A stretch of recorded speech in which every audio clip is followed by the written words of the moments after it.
evening. Okay, today we are gonna share about coffee and what it does to our body from BBC World Service.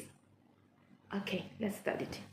8 million cups of coffee will have been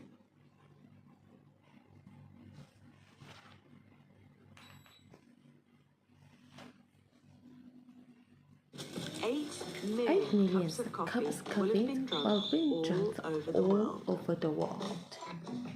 Coffee has been consumed for at least 1,500 years, and some say its impact is so great that helped the Enlightenment, which gave rise to some of the big ideas that underpin the world as we know it. The main active ingredients of coffee is caffeine, which is considered the most widely consumed psychoactive drug on the planet. So where does coffee come from, and what does it do to us when we drink it? Coffee comes from the fruit of the Coffea arabica plant that originated in Ethiopia.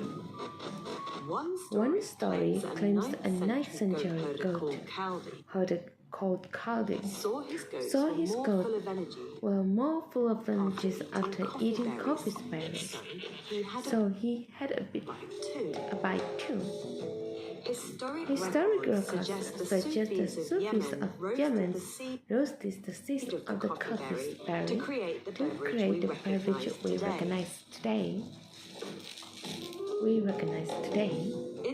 In the 15th century, the first coffee houses began to appear across the Ottoman Empire before spreading to Europe in the following century. Coffee houses in Europe became a space for discussing business, politics, and new ideas. One academic, Jürgen Habermas, even says without coffee, we might not have had the Enlightenment. Philosophers like Kant and Voltaire, who is said to have drunk as many as 72 cups a day, started to question the Catholic Church's interpretations of the world. Instead, they looked to science, believing that everything in the universe should be rationally explained. This so-called Age of Enlightenment radically changed the world as we know it. It led to the overthrow of the mob, the growth of the democracy, and numerous scientific discoveries. Coffee also fueled the slave trade. The French used slaves from Africa on plantations in Haiti, and by the early 1800s, Brazil was producing a third of the world's coffee using African slaves.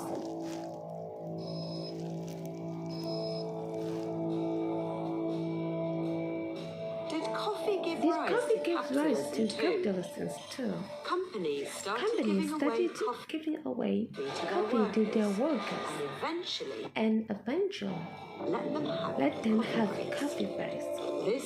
This wasn't an altruistic move. They were trying to increase workers' productivity. Fast forward to the present, and 2 billion cups of coffee are consumed every day.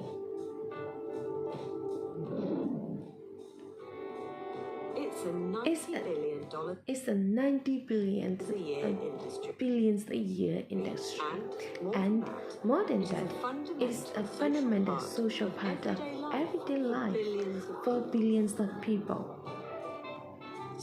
So, how does coffee impact the body? When caffeine enters our digestive system, it's absorbed via the intestines into the bloodstream. But the effects only start when caffeine hits the nervous system.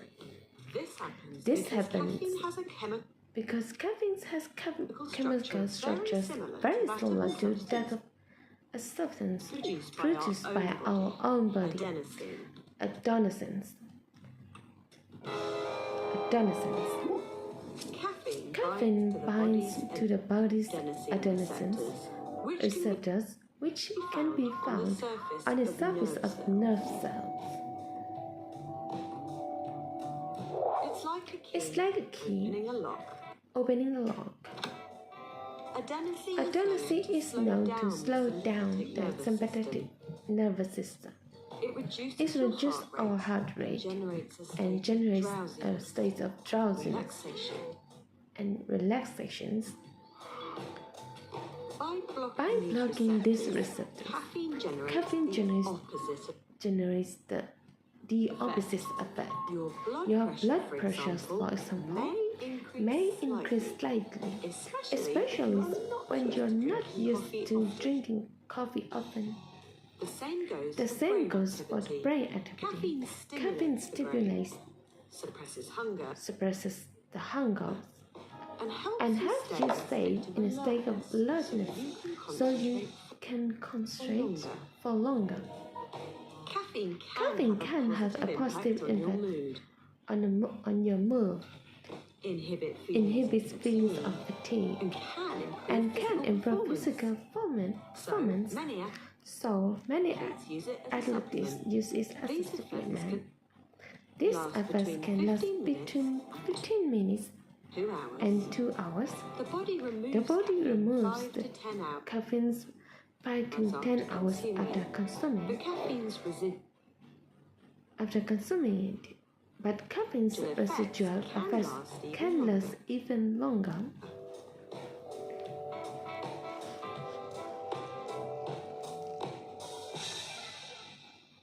If you want to optimize caffeine's effects on your body, experts suggest abstaining from the coffee in the afternoon, so your coffee the following morning has more impact.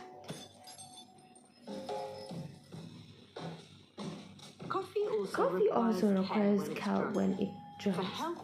For healthy adults, the recommended maximum limit is 400 milligrams of caffeine a day. That's about 4 or 5 cups of coffee. Exceeding this limit can lead to side effects such as insomnia, nervousness, anxiety, tachycardia, stomach discomfort, nausea, and headache.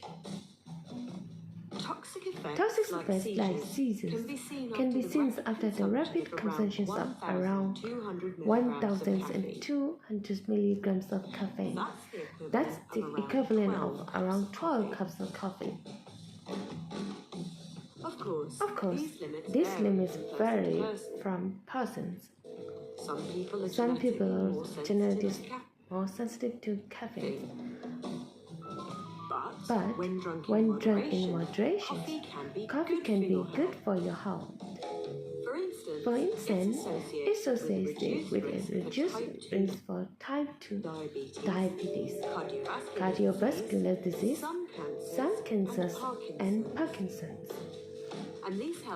And these health gains aren't just linked to caffeine. Coffee has other beneficial substances, such as chlorogenic acid, a potent antioxidants that may reduce the risk of many diseases. So, next time you grab a cup of coffee, you might not look at the same again. Okay, that's it. Thank you, and good night.